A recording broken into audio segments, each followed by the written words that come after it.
नमस्कार। तो आज के इस कानूनी एपिसोड में सवाल है 3,500 करोड़ का case, view now asset fridge case, scam, घोटाला, रेंटल बिजनेस, जो भी कहना चाहें, मसला 3,500 करोड़ का है। और ईडी की जो लेट लतीफी चल रही है, तो क्या खरूर दंपत्ति के जेल से बाहर आने का रास्ता साफ हो रहा है, साफ हो गया है? क्या इन्वेस्टर्स जो अब तक खरूर दंपत्ति पर अटूट विश्वास बनाए बैठे हैं, वो डंडा लेकर, तलवारें लेकर झगड़ा भी करने को तैयार रहते हैं अगर कुछ भी अटूट खरूर दंपत्ति के जरा भी खिलाफ बोला गया? तो क्या वास्तव में खरूर दंपत्ति जेल से बाहर आने जा रहे हैं?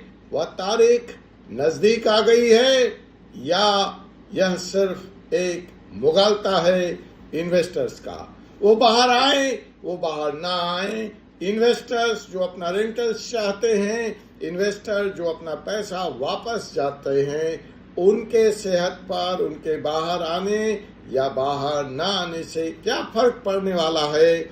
जी हाँ, मैं हूं एडवोकेट डॉक्टर जय कुमार पांडे, सुप्रीम कोर्ट से, और आपका legal unpacking guide.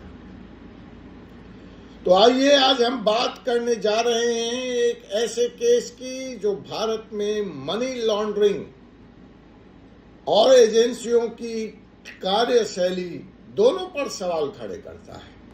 View now 3,500 crore का यह केस और उसके आरोपी खरूर कपल्स और आरिफ निसार के बेल एप्लीकेशन की कहानी शुरू हो चुकी है।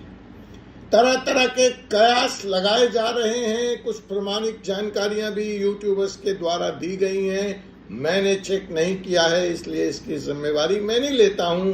लेकिन मैं जैसा कि हमेशा कहता हूं कि मेरा चैनल एक कानून का चैनल है और हम यहां कानून पर बात करते हैं। तो कानून पर हम बात यह कहने जा रहे हैं कि ये जो पीएमएलए कानून है, prevention of money laundering act, जिसके तहत खरूर दंपत्ति पे कार्रवाई की गई है, उसके तहत जमानत का प्रोविजन क्या है, ये तो हम डिस्कस कर ही सकते हैं, क्योंकि आज नहीं तो कल खरूर दंपत्ति जमानत अप्लाई करने वाले हैं।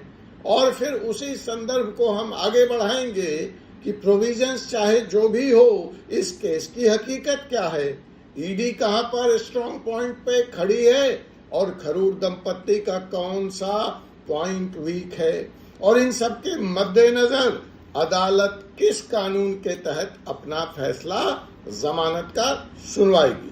तो चलिए 1 मिनट के लिए मान लेते हैं कि जमानत की एप्लीकेशन जैसा बताया जा रहा है लग गई है और 28 तारीख शायद मिली है जमानत पे, उस पर बहस होने जा रही है। लेकिन वो 28 ना होगी तो मई में हो जाएगी। 28 मई तो डेडलाइन फिक्स है, 90 डेज पूरे हो रहे हैं। ईडी को कुछ कानूनी वैधता को पूरा करना है। तो क्या ईडी 28 मई का इंतजार करेगी? क्या खरूर 28 मई का इंतजार करेंगे? और इन सब में देरी होने से खरूर दंपत्ति के बाहर आने के सवाल पर क्या फर्क पड़ने जा रहा है? तो आइए सबसे पहली बात, पीएमएलए कानून में बेल का जो प्रोविजन है, जो प्रावधान है, वो क्या कहता है। पीएमएलए अर्थात money prevention of money laundering act, इसके तहत बेल मिलना, जमानत मिलना आसान नहीं होता। यहाँ कानून जैसे ही आपके ऊपर आरोप लगता है, इसलिए कई मेरे साथी जो मुझसे पूछते हैं, अरे भाई वकील साहब आपको क्या जल्दी है, अभी न आरोप साबित हुए, न खरूर दंपत्ति दोषी सिद्ध हुए, आप मनी रिफंड की बात करते हो, आप एक्शन लेने की बात करते हो। तो मेरे प्यारे भाई बहनों, साथियों, कानून विशेषज्ञों और कानून में रुचि रखने वाले तमाम यूट्यूबर साथियों, देखिए ये कानून थोड़ा दूसरे कानून से अलग है। इसमें जिस वक्त जिस व्यक्ति पर आरोप लग जाता है, इस कानून के तहत उसको उसी वक्त दोषी मान लिया जाता है। तो अलग से कोई व्यवस्था नहीं आने जाने वाली यहां पर, जिसकी बात आप बार बार करते हैं। और जब दोषी मान लिया गया आपको, तो बेल तो मिलना मुश्किल हो ही जाता है। तब तक आप बेल के हकदार नहीं बनते इस कानून में, जब तक आप स्वयं आगे आकर अपने को निर्दोष साबित न कर दें। अब बात समझ में आई? यहां ईडी को कंफर्म कराना है अपना आरोप। ईडी को के आरोप लगते ही खरूर दंपत्ति और आरिफ निसार इस वक्त दोषी हैं। या फाइनल डिटेल समझिए।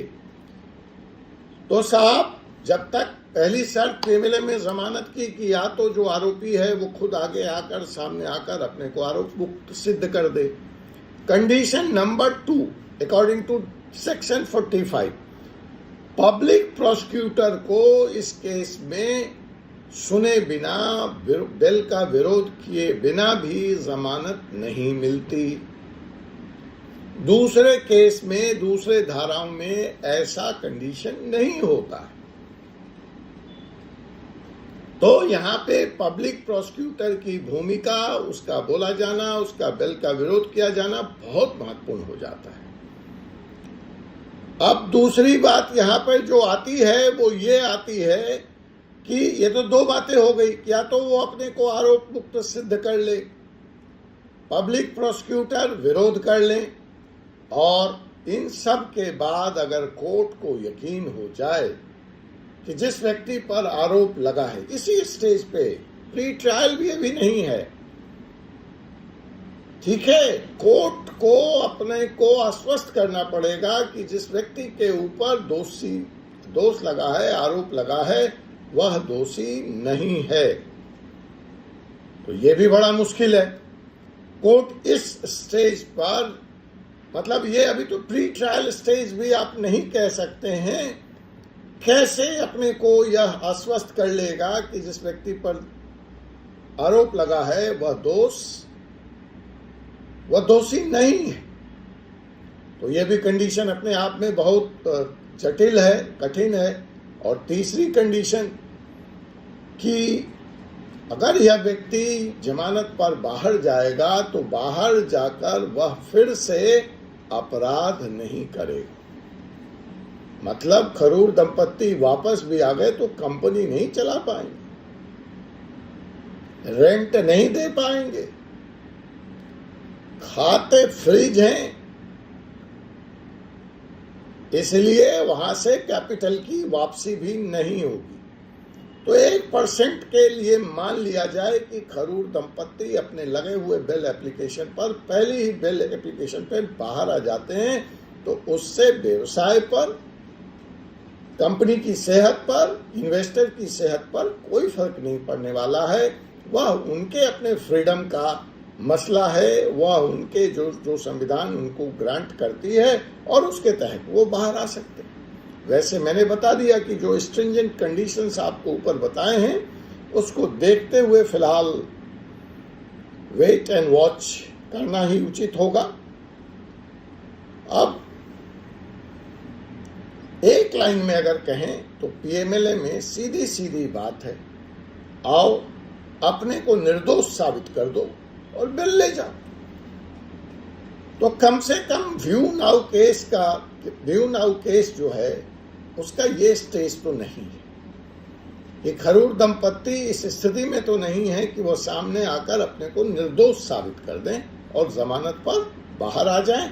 बहरहाल मैंने कहा अगर आ भी जाते हैं तो उससे कंपनी की सेहत, इन्वेस्टर्स की सेहत, बिजनेस की सेहत पे कोई फर्क नहीं पड़ने वाला। अब आइए समझते हैं आखिर ये कहानी क्या है। आप सब लोग वैसे जानते ही हैं। तो यहाँ पर जो मुख्य आरोपी हैं वो सुखविंदर सिंह खरूर हैं, डिम्पल खरूर उनकी पत्नी हैं और आरिफ निसार जो डायरेक्टर हैं। अब इसमें जो आरोप है ईडी का वो ये है कि घोटाला हुआ फर्जी आईटी क्लाउड इंफ्रास्ट्रक्चर के नाम पर निवेशकों से 3,500 करोड़ रुपए लिए गए और टोपी घुमाई जा रही थी, मनी लॉन्ड्रिंग हो रही थी और अंततः देश छोड़ने के आरोप है, देश छोड़ने की फिराक में खरूर दंपत्ति थे। उनको ईडी ने एयरपोर्ट से, दिल्ली की एयरपोर्ट से 28 फरवरी को गिरफ्तार कर लिया। अब आते हैं बेल की असली लड़ाई पर, जिसकी बातें आप लोगों ने कल से शुरू की है। तो अगर मान लें कि ये जो खबरें आ रही है वो सही है, तो इसका मतलब हुआ कि आरोपी ने और उसके वकीलों ने, उसकी कानूनी टीम ने अपना मन बना लिया है कि वह 90 दिन का इंतजार नहीं करने जा रही और वह बेल की एप्लीकेशन लगाने जा रही।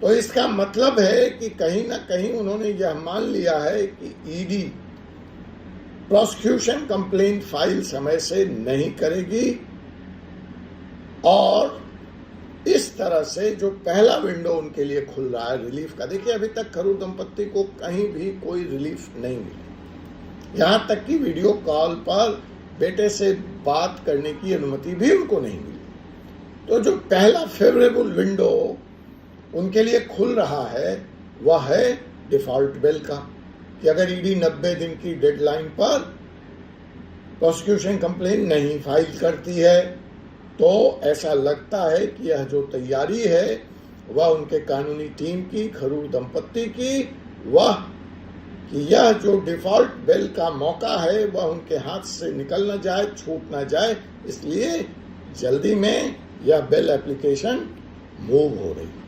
अब कई लोग, थोड़ा टेक्निकल शब्द है डिफॉल्ट बेल क्या है, तो चलिए इसको भी एक्सप्लेन कर देते हैं।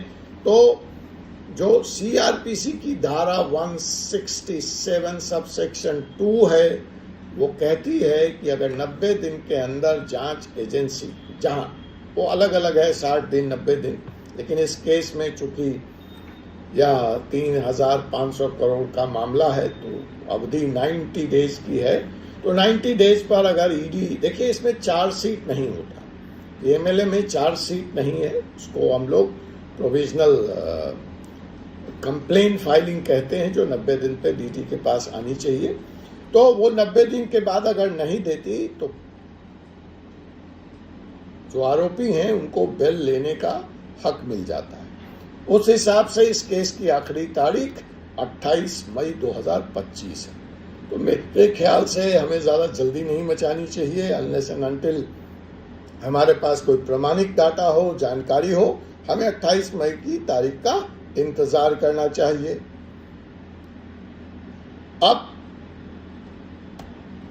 कठिन परिस्थितियों वाली चर्चा मैंने सेक्शन 45 में बेल के प्रोविजन पे तो कर दी, लेकिन वो अंतिम नहीं है। एक रास्ता और खुलता है बेल का पीएमएलए में, वो तब है कि अगर आरोपी को जब समन दिया गया और वो जांच को ज्वाइन कर लेता है, वो इन्वेस्टिगेशन को ज्वाइन कर लेता है, तो वो उसका एक बड़ा आधार हो जाता है बेल सीक करने का। यहाँ पर आप जानते हैं कि ये दोनों परिस्थितियां आरोपी के खिलाफ है। पहली कि उसको कई समन दिए गए, उसने जांच में सहयोग नहीं किया, उसने जांच को ज्वाइन नहीं किया, तो जब यह बेल एप्लीकेशन आएगा तो यह खरूर दंपत्ति के खिलाफ जाएगा। दूसरी बात, जैसा कि ईडी ने आरोप लगाया है कि भाई ये भाग रहे थे, तो तीसरा कंडीशंस भी वायलेट होगा कि फ्लाइट रिस्क है, ये कपल छूटने के बाद ये भाग सकते हैं देश से, तो यह भी इनके खिलाफ यहां पर जाने वाला है। चलते चलते लास्ट में 1 मिनट, ईडी इसमें कहां पर फंस सकती है, ईडी के क्या कमजोर बिंदु यहां पर खरूर दंपत्ति के फेवर में काम कर सकते हैं, तो उसमें जो बड़ी बातें हैं वो यह हैं, मेरी नोट कर लें कि पीएमएलए की धारा 5 subsection 1, according to PMLA section 5 subsection 1, ये जो जब्ती की कार्रवाई, फ्रीजिंग ऑफ अकाउंट्स जो ईडी ने किया है, उसकी 30 दिन के अंदर ट्रिब्यूनल से एजुकेटिंग अथॉरिटी से कंफर्मेशन होनी थी। अब तक मेरी जानकारी में ईडी के प्रेस रिलीज के द्वारा या कहीं किसी और मंच से जो मुझे जानकारी है, ये मैं बहुत दावे के साथ नहीं कह रहा हूँ, लेकिन अगर मुझे मालूम है अगर ईडी ने इसको कंफर्म करा लिया होता तो ये बात पब्लिक डोमेन में होती। तो मैं मान के चल रहा हूँ कि ईडी ने ये कंफर्मेशन नहीं कराई है एजुकेटिंग अथॉरिटी से, यह इसके खिलाफ जा सकती है। और यही एक बड़ा विंडो है इन्वेस्टर्स के चिप इन करने का, इन्वेस्टर्स के भी एंट्री मारने का और अपने पैसों के डिमांड करने का। इसीलिए this is time for action. आपका आरोप सिद्ध हुआ नहीं हुआ, वो बिल पे बाहर आएंगे नहीं आएंगे, इससे मतलब नहीं है। यहाँ पर जैसे एक विंडो खरूर दंपत्ति के लिए खुल रही है, वैसे एक विंडो आपके लिए खुल जाती है कि भाई 30 दिन के अंदर आपको इस जो आपने फ्रीजिंग की कार्रवाई की है, जो सीजर की कार्रवाई की है, इसकी कंफर्मेशन कहाँ। तो यह ईडी के खिलाफ जा सकती है और इस आधार पर खरूर दंपत्ति को, इन्वेस्टर्स को राहत मिल सकती है। अब अगर कंप्लेन फाइल में देरी करती है ईडी, वो कर सकती है, तो यह भी चीज ईडी के खिलाफ जाएगी और खरूर दंपत्ति का जमानत का जो अधिकार है, डिफॉल्ट बिल का अधिकार है, वो सशक्त होगा, वो मजबूत होगा। दूसरी अन्य कमजोरियां जो ईडी की मुझे समझ में आती है, अपने अनुभव से समझ में आती है, बार बार कह रहा हूं, ये शिक्षा परक चैनल है। यहाँ हम कानून को समझते हैं, विवेचना करते हैं और कानून के सुधी जानकारों को जागरूक करने के लिए या स्टूडेंट्स को पढ़ने पढ़ाने के लिए हम यह चैनल पे यह न्यूज़ ले आते हैं। तो अब तक में ईडी को जिसको वो इलीगल बता रही है, जिसको वो मनी लॉन्ड्रिंग बता रही है, तो बता देने से तो होगा नहीं, उसको ट्रांजैक्शन ट्रेसिंग कोर्ट के सामने पेश करना पड़ेगा। अभी तक इस बारे में ईडी ने क्या कार्रवाई की है, क्या सबूत जुटाए हैं, सिवाय एक लेटर उत्तर प्रदेश सरकार को लिख देने से और एमओयू कैंसिल कराने के अलावा पब्लिक डोमेन में कुछ नहीं है। तो ये जो ट्रांजैक्शन ट्रेसिंग है वो भी अभी तक अस्पष्ट है इस केस में, और उसका लाभ खरूर दंपत्ति को मिल सकता है। ईडी के इस केस में विरोधाभासी बयान आए, कभी कोई स्टैंड रहा है, फिर कोई स्टैंड बदला है, फिर कुछ। तो ये बयान भी ईडी के लिए जमानत पे सुनवाई के दरमियान गंभीर साबित होंगे अगर खरूर दंपत्ति के वकीलों ने इन बयान को कोर्ट के संज्ञान में लाया और इन कमजोरी पर खेलने का, सफल रूप से खेलने का प्रयास किया। तो ये विरोधाभासी बयान ईडी के भारी पड़ सकते हैं। आपने संपत्ति सीज कर ली, बहुत बढ़िया, कंफर्मेशन कराया नहीं, तो वैल्यूएशन भी आपने नहीं कराया। आपने कहा कि 1 करोड़ रुपए की हमने लग्जरी गाड़ियां सीज करी, और कल को ईडी खरूर दंपत्ति आके कहते हैं जी हमने तो ये सेकेंड हैंड खरीदा था, इसकी तो हमारे बुक के हिसाब से इतनी % डिफरेंस होकर के 5 लाख की वैल्यू। तो who are you and on what basis you are saying कि आपने 1 करोड़ की या 5 करोड़ की लग्जरी गाड़ियां सीज कर ली, इतनी गाड़ियां सीज कर ली। तो साहब, कैश जो बैंक में रखा है वही वेरीफाई है, उसके बाद जो भी कुछ है उस पर इंडिपेंडेंट वैल्यूअर की रिपोर्ट ईडी को लगानी पड़ेगी। वो वैल्यूएशन अब तक लेकर ईडी सामने नहीं आई है, लेकिन मैं कह रहा हूं कि मेरे पास सारी इंफॉर्मेशन नहीं है, लेकिन मैं एक this is an academic exercise, आप इस बात को समझिए।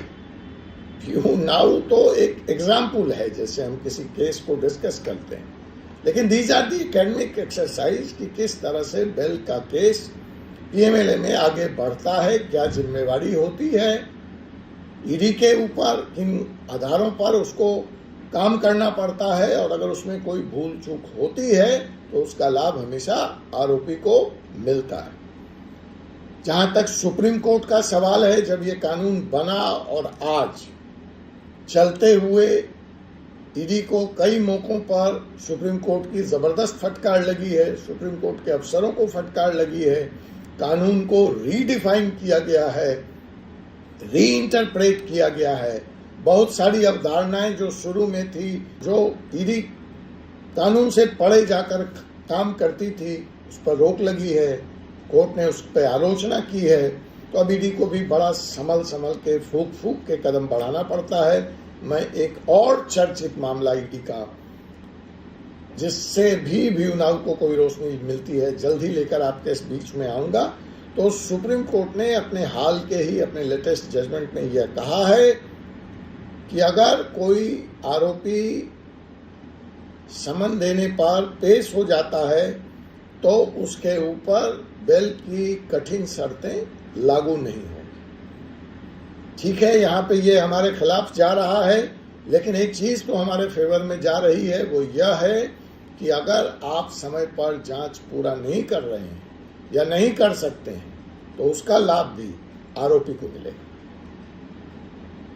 तो अगर अंत में हम इस आज की पूरी बहस को कंक्लूड करें और एक एक्शन पॉइंट पे ABCD या नंबर्स पे बात करें और हम इस बात पे चर्चा करें कि क्या थरूर दंपत्ति पहली जमानत एप्लीकेशन पर बाहर निकलेंगे, तो क्या क्या चीज उनके फेवर में जाती है और क्या क्या चीज उनके अगेंस्ट में जाती है। जांच में सहयोग नहीं किया, यह नेगेटिव है। ईडी की लापरवाही पॉजिटिव साबित हो सकती है थरूर दंपत्ति के लिए। डिफॉल्ट बेल की संभावना पूरी की पूरी बनती हुई दिख रही है और ट्रिब्यूनल एजुकेटिंग अथॉरिटी से पुष्टि नहीं है, यह भी आरोपी थरूर दंपत्ति के फेवर में जाती है। और इन आधारों पर अगर मैं इनकी समीक्षा करूं तो बेल के बहुत स्ट्रॉन्ग चांस बनते हैं, बशर्ते ईडी कोई और गलती न दोहराए। तो ईडी की लेट लतीफी आरोपियों के लिए वरदान बन सकती है। पीएमएलए जैसे कानून में जहां बेल मिलना नामुमकिन होता है, वहां भी वक्त और रणनीति अपना खेल खेल जाती है। आपको क्या लगता है, क्या थरूर कपल्स दोषी हैं या सिस्टम के शिकार हैं? कमेंट करें, शेयर करें और चैनल को सब्सक्राइब करते हैं। मिलते हैं आपसे अगली लीगल स्टोरी में। तब तक के लिए मुझे advocate doctor Ajay Kumar Pandey, supreme court of India को अनुमति दीजिए। आपसे पुनः मुलाकात होगी अगले एपिसोड में। जय हिंद, जय हिंदुस्तान, जय संविधान।